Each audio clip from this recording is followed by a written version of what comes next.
Bonsoir, bonjour ou bonsoir, selon le temps qu'il fait chez vous, chers amis. Je voudrais vous entretenir ce soir, parce que l'heure est grave. Vous le savez, en ce moment, vous pouvez d'ailleurs regarder derrière moi, vous remarquez cette affiche qui vous parle. Et je ne viens pas vous parler comme quelqu'un qui est entré en politique il y a quelques mois. Je ne viens pas non plus vous parler comme quelqu'un qui découvre la politique à travers les réseaux sociaux, comme je vois généralement ces derniers temps.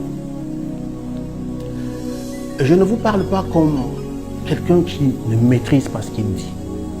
Je vous parle comme un homme de terrain, quelqu'un qui a marché dans la poussière de ce pays depuis les années 90. Quelqu'un qui a écouté, observé, appris auprès des grands, auprès des aînés, comme on dit chez nous, ces aînés-là, qu'ils soient du pouvoir ou de l'opposition. J'ai accumulé l'expérience, j'ai vu les jeux, les trahisons, les espoirs perdus. Et aujourd'hui, je sais reconnaître une candidature qui peut changer notre pays. Oui. Et cette candidature, pour moi, c'est Tomaino Ndam-Njoya. Mes frères et sœurs, soyons honnêtes. Entre nous, est-ce que vous sentez que ce pays avance depuis quelque temps? Est-ce que vous voyez vraiment un avenir clair pour vos enfants, pour nos enfants? Est-ce que vous avez encore foi en la politique telle qu'on nous l'a servi depuis 40 ans? Moi, je vais vous dire une vérité. On mérite mieux, on mérite beaucoup mieux. Notre pays est un trésor, c'est un pays très riche. Riche en ressources, riche en talents, riche en diversité. Mais on dirait que cette richesse-là, c'est pour une poignée de gens. Le peuple, il vit au jour le jour. Il regarde, il attend, il espère. Mais jusqu'à quand? Jusqu'à quand ça va se passer ainsi? On va encore continuer à voter pour les mêmes profils, les mêmes promesses, les mêmes histoires recyclées. On va encore laisser notre avenir entre les mains de ceux qui n'écoutent pas, qui ne changent pas et qui ne partent pas. Moi, je vous le dis clairement, mais avec tout mon cœur. Cette fois-ci, on a une vraie chance, chers amis. Et cette chance s'appelle Tomaino Ndam-Njoya. Ce n'est pas une aventure, ce n'est pas une candidature de dernière minute, chers amis. C'est une femme d'engagement, une femme de principe, une femme de terrain. Je dis ça parce que je l'ai approchée. Elle n'est pas là pour se chercher.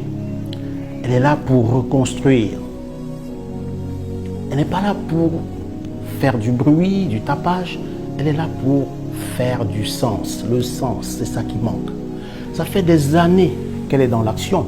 Vous-même, vous le savez. Au-delà d'être maire de Fumban, juriste, chef d'entreprise, écrivaine, membre actif de la société civile et tout ce que vous connaissez à l'Assemblée nationale, c'est une patriote qui croit que ce pays peut faire mieux, beaucoup mieux. Et maintenant, laissez-moi vous dire quelque chose. Concrètement, cette femme veut rebâtir la démocratie avec la vérité. Lorsque moi je l'ai approchée, on a échangé, vous allez d'ailleurs voir quelques images, elle veut que le vote soit la base d'un pays sérieux. Puisque ici, on vote et après on commence à pleurer. On commence à parler de tricherie. Elle souhaite un bulletin pour tous les candidats. Ça s'appelle bulletin unique, vous le savez. Elle souhaite un vote biométrique sécurisé, des huissiers présents dans les bureaux de vote, des résultats transparents, publiés et vérifiables. Voilà ce qu'elle souhaite. Parce que quand le vote est propre, chers amis, le pouvoir devient légitime. Et quand le pouvoir est légitime, le peuple respire. D'ailleurs, elle souhaite même limiter le pouvoir pour éviter les abus. Elle propose par exemple 5 ans renouvelables une seule fois. Donc pour elle, vous êtes président, vous passez vos 5 ans. Après, vous pouvez renouveler, mais une seule fois. Pas 7 ans, pas à vie, pas éternellement, pas de glissement. Parce que quand on aime son pays, chers amis, on ne s'accroche pas, on serre et on part. Le Cameroun doit être pour tous, pas pour une région. D'ailleurs, Tomaino Ndamjoya veut rétablir la confiance entre les anglophones et les francophones. Parce qu'en ce moment, on voit ce qui se passe avec la crise anglophone. Pour elle, si le président est francophone, le vice-président doit être automatiquement anglophone et vice-versa. Le pouvoir doit tourner, équilibré, unifié, pas divisé comme ça se passe en ce moment. Ça, c'est du bon sens. Pas de la politique de surface.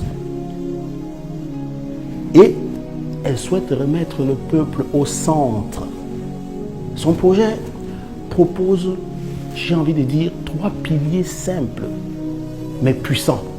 Liberté, qu'on puisse parler, vivre, créer, s'exprimer sans peur.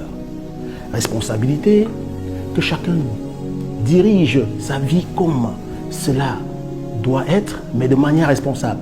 Et surtout, ceux qui sont dans des situations de gestion doivent rendre compte. C'est très important.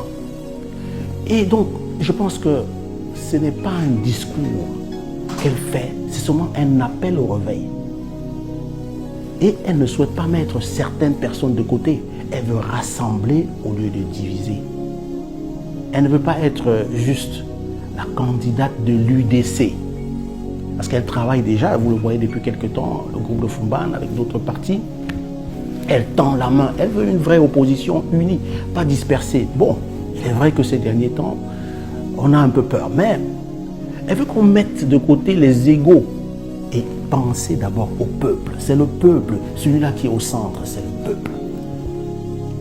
Alors, vous allez me demander pourquoi elle. Elle n'est pas compromise, elle ne traîne pas les casseroles. Il y a pas, on ne parle pas de Tomaino, genre, elle a fait ci, elle a fait ça. Franchement, il faut aller à Fumban. Moi, je suis Sawa, oui, je suis Douala. Mais quand j'arrive à Fumban, je vous assure, il y a du travail qui se fait. Elle rassemble. Et c'est une maman en plus. Pour moi, c'est une femme qui doit avoir sa chance. Franchement, cette élection ne doit pas être une répétition. C'est le moment ou jamais de choisir autre chose. Une nouvelle voie, une autre façon de gouverner. Pourquoi pas une présidente pour le Cameroun? Une présidente. Bon, moi en tout cas, j'ai fait mon choix.